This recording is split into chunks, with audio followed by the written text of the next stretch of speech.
now we're happy to join with another guest.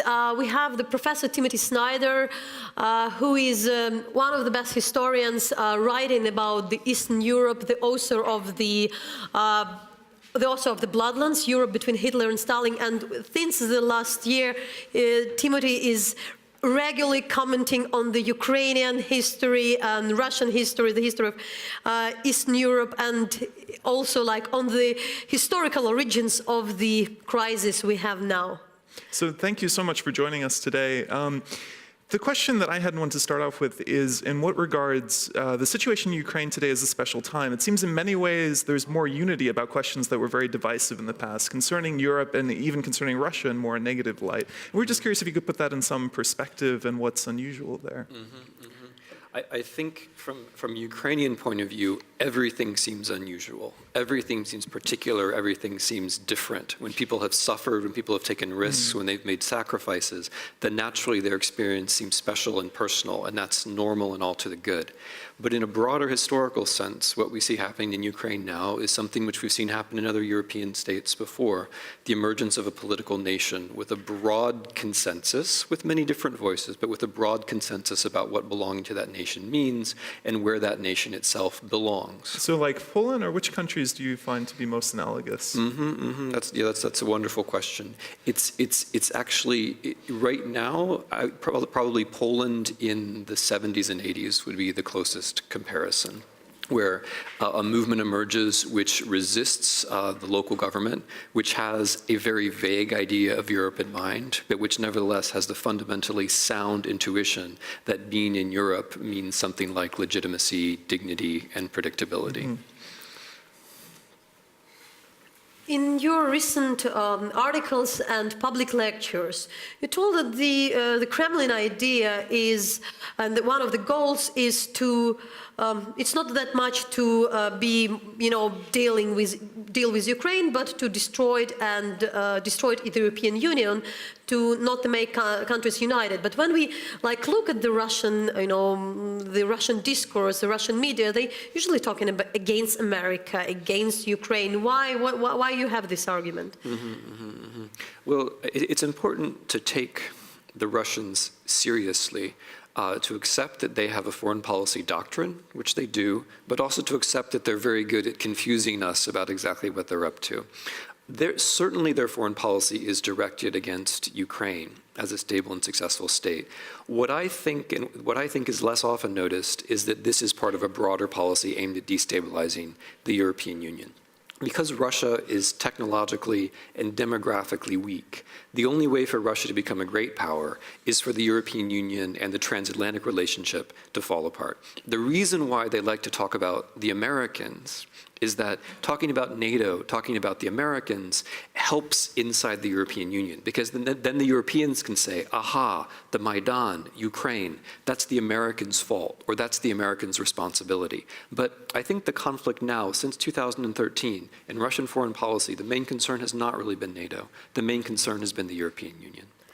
But what is the European Union answer on that? Do they think they understand, and the different people in Paris, Berlin, and London have an idea about that? Yeah, it's a terribly interesting moment, because Russian elites have come to a kind of clarity about what they want in the world. They want to have a competing vision of civilization. They want the European Union to be weaker, whereas European elites are living in a world that they themselves did not make. They're living in a world that they inherited from the previous generations, and they take so much for granted, like the European Union itself. The idea that the European Union could have an enemy, or that the European Union could fall apart, is very difficult for people to think, and yet it does have an enemy and it could fall apart. Well, that seems interesting, because before this conflict, I mean, you're talking about how Russia saw the EU as, at the very least, a competitor and, possibly a foe to be rivaled with. But it seems like one of the results of this conflict is that many European leaders and countries have started to see Russia in the role of a foe, where they hadn't seen that before. They focus more on opportunities to work together. Right. I'm not saying this foreign policy has a big success.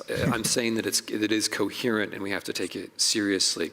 I completely agree with you. The objective outcome of Russian foreign policy has been to accelerate a trend in which Russia becomes a junior partner of China. Right? If we look at this, if we look at the Maidan, the revolution, the counter-revolution, the war, from a global perspective, The very significant thing is that China is the winner, right? China still has good relations with Ukraine. China is in a much stronger position vis-a-vis Russia. China has much more room for maneuver in general as the Americans fall back. So China is winning, and China is trying to be very quiet about winning.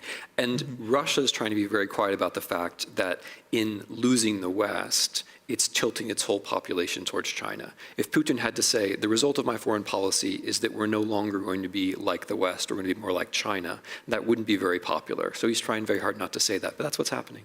But when you say that Russia has a thought-out foreign policy, even if it's not successful, is there room in that policy and that understanding for Ukraine as it is?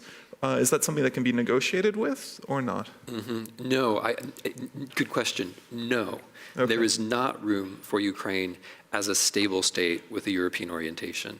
For Russia's policy towards Ukraine to change, Russia's policy towards the European Union would have to change. That's what I mean when I say it's all one thing.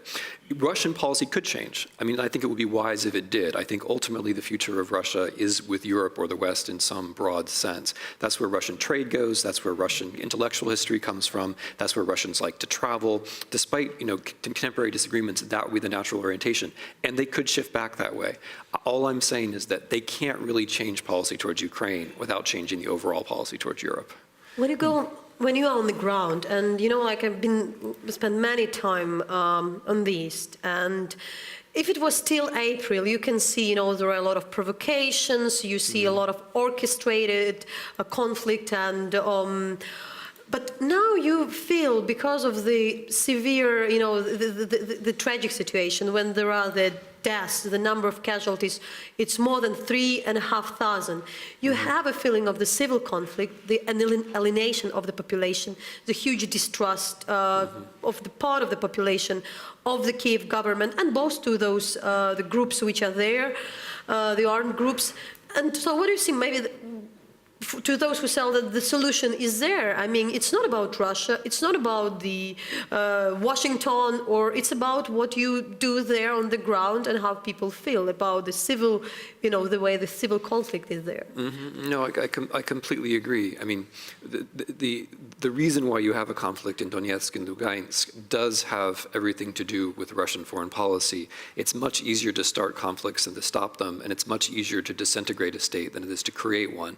The only optimistic thing that one can really say, and here I echo the foreign minister's remarks, is that the horrible scale of destruction in Donetsk and Lugansk, precisely humanitarian disaster, means that decentralization is an opportunity. Not to take power in Kiev and spread it around, because there isn't that much power in Kiev, but to create institutions from the ground up. I think the two most important things in the Southeast are, first, to recognize on a world scale that there's an impending huge humanitarian catastrophe coming this winter, which Europe and the West will have to help with, and for the Ukrainian state to recognize that people in Lugansk and Donetsk are going to remember the last thing. Right now they think of the war, they think of their cities being shelled by the Ukrainian army, and that's totally natural they think of that. But if the Ukrainian state is able to rebuild, at least in the areas that it occupies or controls, that will be the next thing that they remember. And in that sense, decentralization and reconstruction are the only political opportunities. So with that, thanks a lot.